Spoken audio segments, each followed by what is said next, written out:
Hello all, welcome and welcome back to my YouTube channel. आज के इस video में हम इग्नू पीएचडी इंटरव्यू लिस्ट के बारे में बात करने वाले हैं और आप लोगों के बहुत सारे सवाल इसके रिगार्डिंग हैं। तो सबसे पहले तो बधाई जिनका भी पीएचडी एंट्रेंस का रिज़ल्ट आ चुका है और उन्होंने अपना रिज़ल्ट चेक कर लिया होगा। तो इससे रिलेटेड कुछ सवाल हैं। पीएचडी एंट्रेंस का जो मार्क्स आया है उसके रिगार्डिंग कुछ स्टूडेंट्स के डाउट ये थे कि हमने वो पेपर सबमिट कर दिया था एग्ज़ाम के टाइम पे ही, तो अभी फ़िलहाल हमारे पास पेपर भी नहीं है और ओएमआर मार्कशीट भी डाउनलोड नहीं हो रही है।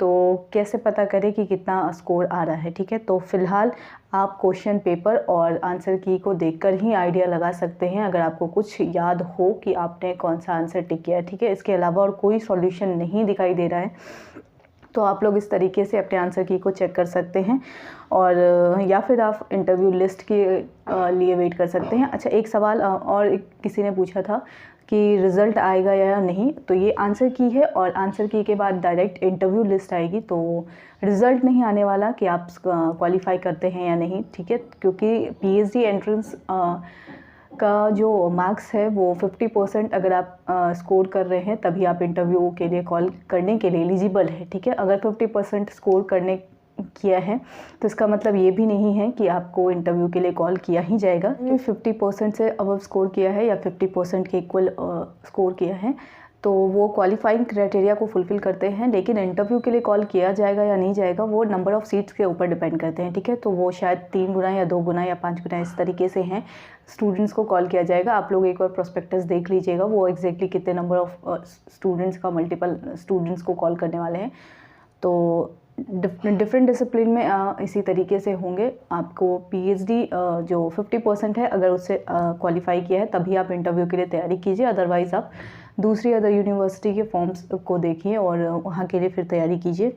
ठीक है, तो फिर सवाल है कि इंटरव्यू के क्वालिफाइंग मार्क्स को वो फुलफ़िल कर रहे हैं लेकिन इंटरव्यू कॉल के लिए वो श्योर नहीं है। तो इसके रिगार्डिंग सजेशन यही है कि आप प्रीवियस जो इंटरव्यू लिस्ट हैं उसको आप देख सकते हैं। वहाँ पे आप कैटेगरी वाइज ज़्यादा दिक्कत है लोगों को कि जैसे एक लर्नर थे, एग्जैक्टली मुझे यूज़र आईडी नाम याद नहीं है उनका, तो उनका ये था कि वो उनका 278 के लगभग कुछ मार्क्स हैं और वो SC या ST कैटेगरी के हैं।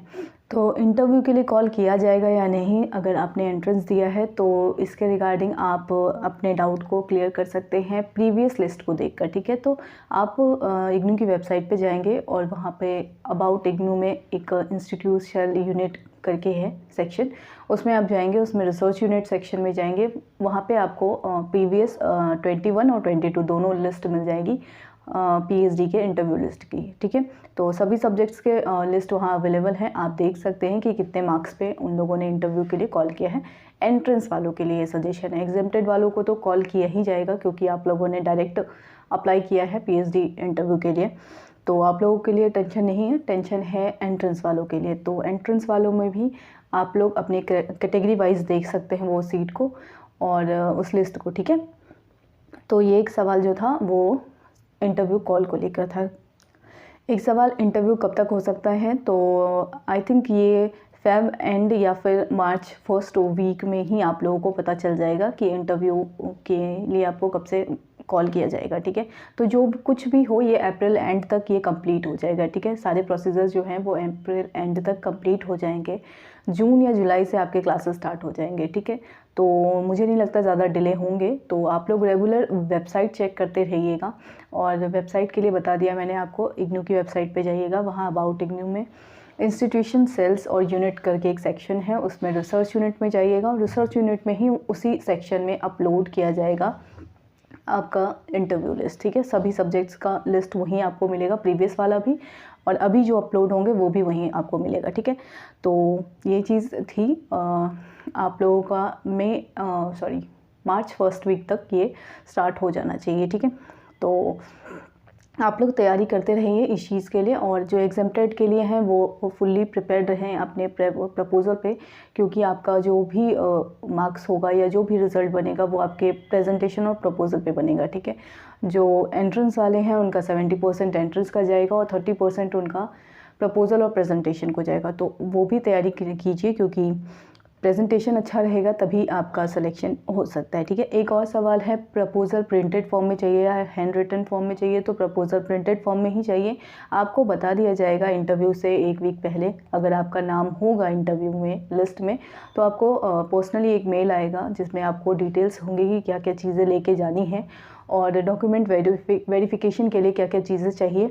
तो उस चीज़ के लिए आप लोग श्योर रहें। अगर कोई चीज़ ऑब्लिक में भी है तो भी आप बाकी सारी चीज़ों को लेके चलिए, क्योंकि बाद में वहाँ प्रॉब्लम होती है। और प्रिंट आउट सेक्शन क्योंकि नीचे की साइड है और जो एकेडमिक ब्लॉक है वहाँ प्रिंट आउट का कोई ऑप्शन नहीं है, तो आप लोगों के लिए वो दिक्कत हो सकता है। तो आप लोग एक्स्ट्रा जो डॉक्यूमेंट है उसके लिए पहले से ही प्रिपेयर रहें, ठीक है। तो ऐसा नहीं है कि अगर स्लैश में है तो सिर्फ एक ही डॉक्यूमेंट लेके जाएंगे, बाकी डॉक्यूमेंट अपने साथ रखिए, ठीक है। एटलीस्ट फ़ोन में तो रखिए ही, ठीक है। एक सवाल है, इंटरव्यू हम किस लैंग्वेज में दे सकते हैं? तो बायलिंगुअल है अगर आपका अदर डिसिप्लिन है लैंग्वेज के अलावा, तो आप बायलिंगुअल होकर के दे सकते हैं, इसमें कोई बड़ी बात नहीं है और अलाउ करते हैं। बाकी आगे के प्रोसीजर में वो किस तरीके से करेंगे तो वो आपके डिसिप्लिन के ऊपर डिपेंड करता है, अदरवाइज़ हिंदी में तो ये चीज़ें है नहीं। जो सवाल है आप लोगों का कि पेपर वाला, तो उसका सॉल्यूशन यही है कि आप लोग अपने मेमोरी पावर का यूज़ कीजिए कि आपने किस आंसर को टिक किया था। अदरवाइज़ मुझे नहीं लगता कि बाकी सारे डिसिप्लिन, क्योंकि एक लर्नर ने कमेंट सेक्शन में रिप्लाई किया था कि उनका इतना स्कोर बन रहा है, तो मुझे नहीं पता चल रहा है कि वो उन्होंने किस तरीके से वो उस आंसर को कैलकुलेट किया है। तो आप लोग भी अगर उस तरीके से कैलकुलेट कर सकते हैं तो कर लीजिए, वरना क्योंकि होता ये है कि अगर मान लीजिए आपका स्कोर उस तरीके से है तो आप श्योर खुद हो सकते हैं, क्योंकि डायरेक्ट इंटरव्यू लिस्ट आएगी और तब तक आप एक दुविधा में रहेंगे कि आपका कितना स्कोर बना है या नहीं बना है, तो वो चीज़ है। एक सवाल है कि जो एंट्रेंस का जो इंटरव्यू होगा और एग्जेम्प्टेड वालों का इंटरव्यू होगा वो एक दिन ही होगा या एक साथ होगा? तो वो डिसिप्लिन के ऊपर डिपेंड करता है कि वो सीट को किस तरीके से डिवाइड करते हैं। और ऑब्वियस सी बात है कि अगर एग्जेम्प्टेड कैटेगरी में फॉर्म फिल किए गए हैं, अलाउ किए गए हैं, तो इस बार एग्जेम्प्टेड कैटेगरी वाले जो बच्चे होंगे वो ज़्यादा होंगे, तो मुझे लगता है उसमें ज़्यादा बच्चे होंगे और दोनों का अलग ही इंटरव्यू होगा, क्योंकि दो अलग अलग तरीके से अगर फॉर्म निकले हैं तो डेफिनेटली सीट्स भी डिवाइड होंगे दोनों के लिए, ठीक है। दोनों ही कैटेगरी में जो रिजर्वेशन कैटेगरी है उनको बेनिफिट मिलेगा, चाहे वो एंट्रेंस वाले हों चाहे एग्जेम्प्टेड वाले हों, ठीक है। तो वो बता दिया जाएगा कि आपका किस दिन इंटरव्यू है, लेकिन अलग ही होगा, ऐसी उम्मीद करते हैं हम। बाकी इंटरव्यू की लिस्ट आने से बाकी चीज़ें क्लियर होती जाएंगी, ठीक है। चाहे वो अदर डिसिप्लिन के लिस्ट पहले आए या आप लोगों के डिसिप्लिन के लिस्ट पहले आए, तो जैसा भी होगा वो चीज़ें पता चल जाएंगी कि किस तरीके से ये लोग इंटरव्यू कंडक्ट करवाने वाले हैं, ठीक है। और इससे रिलेटेड अगर कोई डाउट हो तो इसी वीडियो के कमेंट सेक्शन में पूछ सकते हैं आप लोग, और मैं वहीं रिप्लाई कर दूँगी आप लोगों को। बाकी इंटरव्यू की लिस्ट जल्दी ही आ जाएगी, जैसे ही इंटरव्यू की लिस्ट आएगी, हिंदी के लिए भी आएगी या अदर डिसिप्लिन के लिए भी अपलोड अगर होना स्टार्ट हो जाएगा तो मैं आप लोगों को ज़रूर इसके ज़रिए इन्फॉर्म कर दूँगी। और आगे भी जो भी इससे रिलेटेड नोटिफिकेशन आएंगे तो उसके रिगार्डिंग मैं आपको अपडेट कर दूँगी। तो फिलहाल वीडियो को यहीं पे एंड करती हूँ और वीडियो को एंड तक देखने के लिए थैंक यू सो मच।